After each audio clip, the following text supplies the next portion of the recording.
नामक एक गांव में रामू नाम का एक किसान रहा करता था। उसके पास एक छोटी सी जमीन थी जिस पर वह खेती कर अपना जीवन व्यापन करता था। उसके पास जो भी कुछ था उससे वह संतुष्ट था। रामू अपनी पत्नी के साथ एक छोटे से घर में रहता था।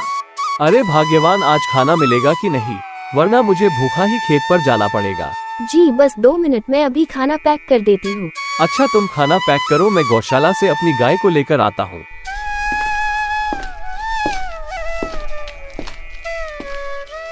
अरे मोहिनी जल्दी करो, मुझे देर हो रही है, खेतों की जुताई भी करनी है। हाँ ये लीजिए अपना खाना, और हाँ आज सारा खाना खा लेना, कल पूरा खाना नहीं खाया आपने। हाँ कल गर्मी बहुत ज्यादा थी इसलिए मैंने पानी पी लिया था तो खाना बच गया। ये लो जी, आज खाना बच के नहीं आना चाहिए। हाँ ठीक है, अब देर हो रही है, मैं खेतों पर चलता हूँ।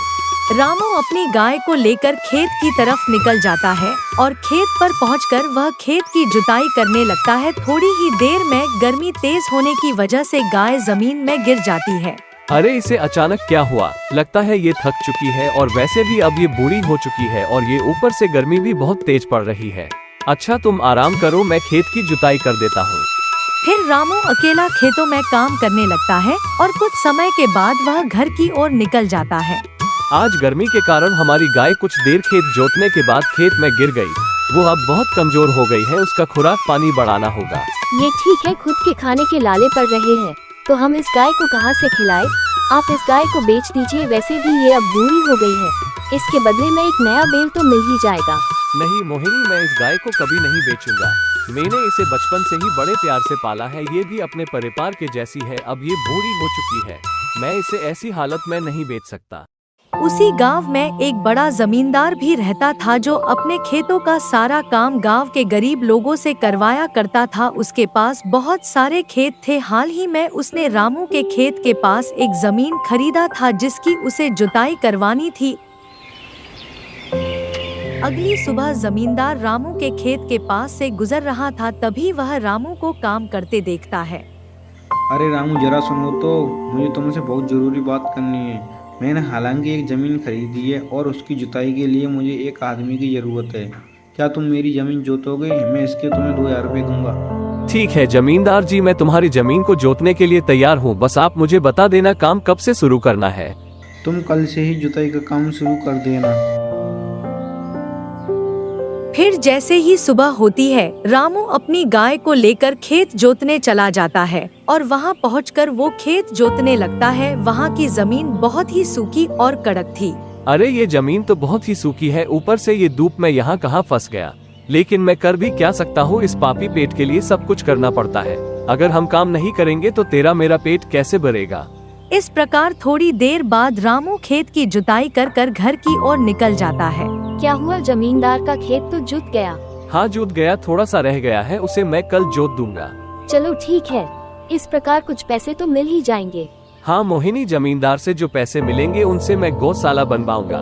गौशाला में जगह जगह पर छेद हो गए हैं जिससे बरसात के मौसम में पूरी गौशाला में पानी भर जाता है। हाँ ठीक है जी, पहले गौशाला ही बनवा लेंगे। अगली सुबह रामू खेत जोतने चला जाता है, तभी खेत को जोतते समय उसका हल किसी चीज में हटक जाता है। अरे ऐसा क्या है, यहाँ पर हल आगे क्यों नहीं बढ़ रहा है? जरूर कुछ तो है यहाँ पर, मैं खोद कर देखता हूँ। रामू जब खेत को खोदता है तो उसे उसमें एक चमचमाता हुआ एक सोने से भरा घड़ा मिलता है। ये सब देखकर वो बहुत खुश होता है और उस घड़े को लेकर वह अपने घर आ जाता है। अरे जी, इतना सारा सोना कहाँ से मिला आपको? ये सब हमको जुताई करते समय जमीन से मिला है। ये सब उस ऊपर वाले की माया है। इसे बेचकर हम अब बहुत ही अमीर हो जाएंगे और ना ही हमें अब काम करने की जरूरत पड़ेगी। नहीं मोहिनी, हम ऐसा नहीं कर सकते, ये सोना हमारा नहीं है और ना ही इस पर हमारा कोई हक है। इस पर सिर्फ सरकार का हक है और हमको इसे सरकार को दे देना चाहिए। आप इसी प्रकार बनते रहिए ईमानदार। अगर आप ऐसे ही ईमानदार बनते रहे तो आप कभी जिंदगी में अमीर नहीं बन सकते हो और कड़ी धूप में काम करके दाल रोटी खाते रहना। मोहिनी, ये बेईमानी के पैसों से अच्छा तो ये दाल रोटी है जिसे खाकर चैन से सो तो सकते हैं। अगर बेईमानी के पैसों से खाएंगे तो भला हमको चैन से नींद आ पाएगी। और हाँ, तुम मेरी बात को हमेशा याद रखना, बेईमानी का पैसा कभी नहीं फलता। मैं इसे कल ही सरकार को देने चला जाऊंगा। तुमसे बड़ा मूर्ख और कोई नहीं है इस संसार में जो आई हुई लक्ष्मी को ठुकरा रहे हो।